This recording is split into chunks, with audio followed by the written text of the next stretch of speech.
Hello, നെല്ലിക്ക വരട്ടച്ചാറ് കഴിച്ചിട്ടുണ്ടോ? നെല്ലിക്ക വരട്ടച്ചാറ് കേട്ടോ, സൂപ്പറാണ്. നല്ല കഞ്ഞിക്കും ചോറിനൊക്കെ അടിപൊളിയാണ്. നല്ല കുത്തരി കഞ്ഞിയും നെല്ലിക്ക അച്ചാറും എന്തൊരു ടേസ്റ്റ് ആയിരിക്കും എന്നറിയോ. വയറ് വെള്ളം ഏറുന്നുണ്ടോ? എന്നാ വാ, വേഗം ഒരു 10 12 നെല്ലിക്ക എടുത്തേ. ഞാൻ ചെയ്യുന്നതിൻ്റെ കൂടെ തന്നെ ചെയ്യാം കേട്ടോ. ആദ്യം തന്നെ ഞാൻ ഒരു 10 12 15 നെല്ലിക്ക എടുത്തിട്ടുണ്ട് കേട്ടോ. എന്നിട്ട് ഞാനിതുപോലെ ആവിയിൽ വെച്ച് പുഴുങ്ങുക ചെയ്തേ.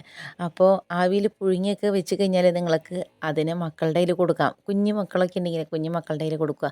ഇതൊന്ന് ഇതുപോലെ ഒന്ന് എടുത്ത് അവർ ഒരു കുഞ്ഞു വിരൽ മതി, ഒരു കൈ കൊണ്ട് തന്നെ ഇതിനെ സുഖമായിട്ട് ഇങ്ങനെ അടർത്തിയെടുക്കാൻ, നല്ല എളുപ്പത്തിൽ അടർത്തിയെടുക്കാൻ പറ്റും. അപ്പോൾ കുട്ടികൾക്ക് അതൊരു നല്ല ഇഷ്ടമായിരിക്കും ഇങ്ങനെ ചെയ്യാൻ വേണ്ടിയിട്ട്. അപ്പോൾ കുഞ്ഞുങ്ങളെ ഏൽപ്പിച്ചാൽ മതി. അപ്പോൾ അമ്മമാർക്ക് വേഗം വേറെ എന്തെങ്കിലുമൊക്കെ പണി ചെയ്യാം കേട്ടോ. അപ്പോൾ കുട്ടികളെ ഏൽപ്പിച്ച് കഴിഞ്ഞാൽ അവർക്ക് ഭയങ്കര ഇഷ്ടമായിരിക്കും. അപ്പോൾ ഒരു സന്തോഷത്തോടു കൂടി ചെയ്യുകയും ചെയ്യും. അപ്പോൾ നമുക്ക് വളരെ എളുപ്പത്തിൽ നെല്ലിക്കച്ചാറ് ഉണ്ടാക്കാൻ തുടങ്ങാം. വാ, നമുക്ക് കൂടെ ചെയ്യാലോ എല്ലാവർക്കും.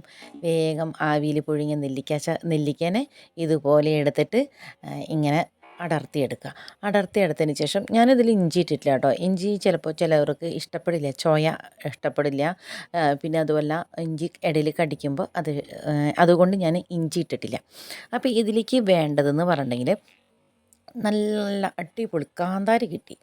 അപ്പോൾ കാന്താരി ഒരു എന്താ പറയുക, ഒരു 10 15 കാന്താരി എടുത്തിട്ടുണ്ടാവും. കാന്താരി എടുത്തു. പിന്നെ ഞാൻ കറിവേപ്പില എടുത്തിട്ടുണ്ട്, വെളുത്തുള്ളി, ഇതാണ് മെയിനായിട്ട് എടുത്തിട്ടുള്ളത് കേട്ടോ. അപ്പോൾ എല്ലാം റെഡിയാക്കി വെച്ചു. അതിന് ശേഷം ഞാൻ ചീഞ്ചട്ടിയിൽ നല്ലെണ്ണയിലാണ് ചെയ്യേണ്ടത് കേട്ടോ. എള്ളെണ്ണ നല്ലെണ്ണ എന്നൊക്കെ പറയില്ലേ, അതിലാണ് ചെയ്യേണ്ടത്. വെളിച്ചെണ്ണയിൽ ചെയ്യരുത്, ടേസ്റ്റ് ഉണ്ടാവില്ല കേട്ടോ. അപ്പോൾ ആദ്യം തന്നെ നല്ലെണ്ണ ചൂടായി ചീഞ്ചട്ടിയിലേക്ക് ചുവട് നല്ല കനമുള്ള ചട്ടി എടുക്കണം കേട്ടോ.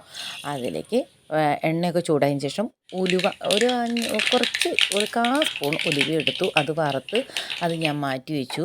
അതിന് ശേഷം അതിലേക്ക് കടുക് പൊട്ടിച്ചിട്ട് ഞാൻ പറയില്ലേ, കറിവേപ്പിലയും നമ്മുടെ നല്ല പച്ചക്കാന്താരിയും വെളുത്തുള്ളി പൊടിയായിട്ട് അരിഞ്ഞതാണ് കേട്ടോ. അപ്പോൾ ഈ നമ്മുടെ കാന്താരി മുളക് പൊട്ടിത്തെറിക്കാതിരിക്കാൻ വേണ്ടിയിട്ട് ഒന്ന് അടച്ച് വെച്ചാൽ മതി. അപ്പോൾ പൊട്ടിത്തെറിക്കില്ല, അല്ലെങ്കിൽ കണ്ണും മൂക്കൊക്കെ പൊട്ടിത്തെറിക്കേ. അപ്പോൾ അത് സൂക്ഷിക്കണം. കാന്താരി മുളക് ഇടാൻ പറഞ്ഞു, അതൊക്കെ പൊട്ടിത്തെറിച്ചു പോയി, എൻ്റെ കണ്ണ് പോയി എന്നൊന്നും പറഞ്ഞേക്കരുത്.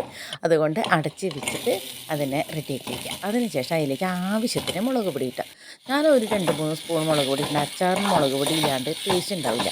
അതൊക്കെ ഇട്ട് നല്ലോണം തീ ഓഫാക്കിക്കോ. അതിനുശേഷം പിന്നെ നമ്മുടെ നെല്ലിക്കേനെ എടുത്തിട്ടു. മുളക് പൊടി ഒന്ന് മൂത്തതിന് ശേഷം നെല്ലിക്ക ഇട്ടു. അതിനുശേഷം ഉപ്പൊക്കെ ഇട്ട് നല്ലോണം ഒന്ന് ഇളക്കി യോജിപ്പിച്ച് വയ്ക്കുക. നല്ല അടിപൊളി നമ്മുടെ അച്ചാർ റെഡി. ഇതിൽ സ്വർക്കം ഒഴിക്കണമെന്നൊന്നുമില്ല കേട്ടോ. ഇതന്നെ മതി നമ്മുടെ കഞ്ഞിക്ക്.